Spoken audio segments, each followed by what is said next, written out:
Roughrider guy here, just out cooling down after another rider defeat. I was getting madder and madder on that first half. I knew we just didn't have a chance. And then lo and behold, right near the end of the second half, we make it right down to the goal line. Morrow fumbles right before the half. To me, that was the turning point of the game. It really was. They would have had hope. I would have had hope. You know, it would have been 21-7 going into the half, just 2 scores down. And after that terrible first half, you know, we would have been looking real good. You know, 14 points down instead of 21 points down. That was a big turning point and a big letdown for the Roughriders. But it's a beautiful night out here anyway. It's a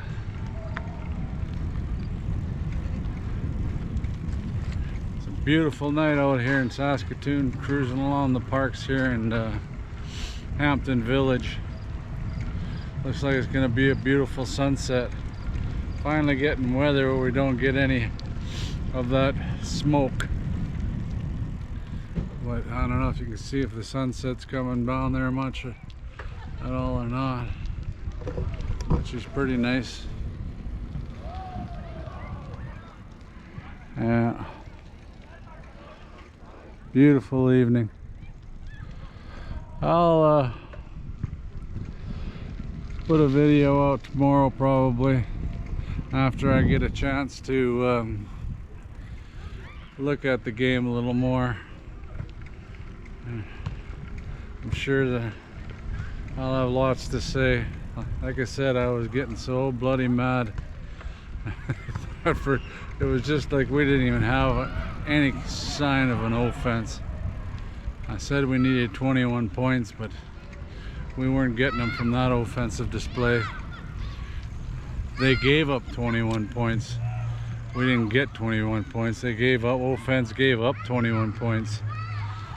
Defense played not too bad, but we gave up 21 points on offense and interceptions, and plus a run back. But it's definitely a nice ride along here.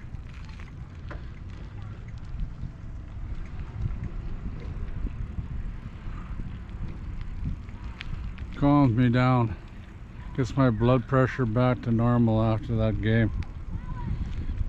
At least we're not like Edmonton. We do have 3 wins.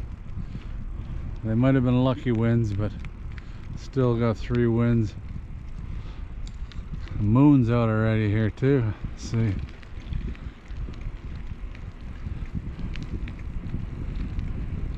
At Edmonton, they set a record.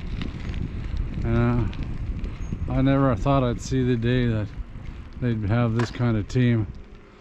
In my day and age, they dominated the CFL.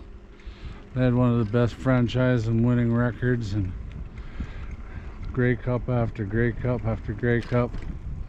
And now, I don't know, they got a bye week. Maybe they will axe Jones, but I don't know how that worked. I'm not much one for axing coaches and making big moves mid-season. You gotta go with what you got.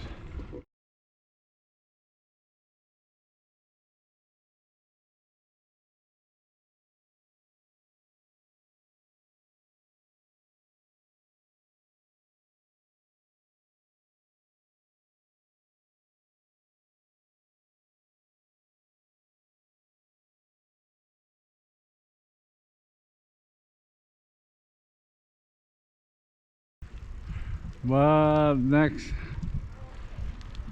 game against Ottawa, I hate to say it, but it's a must-win game.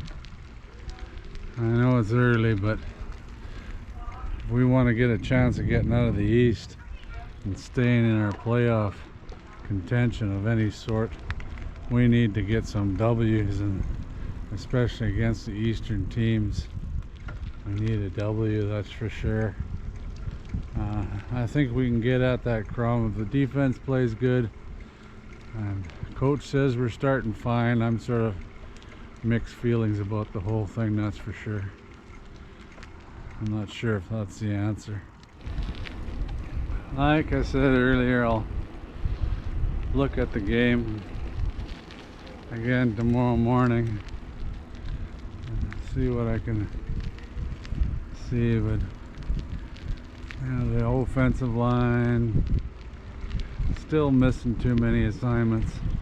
They seem to, when they get stunted on, they still try to take the wrong guy. You know, they got to take the guy that's, if you're responsible for the far outside position, you got to take the far outside position. You know, they seem to get mixed up, and one guy will just come tearing right through, and bang, end of the play. Talk to you tomorrow. Hope everybody's having a good evening, and go Riders, go.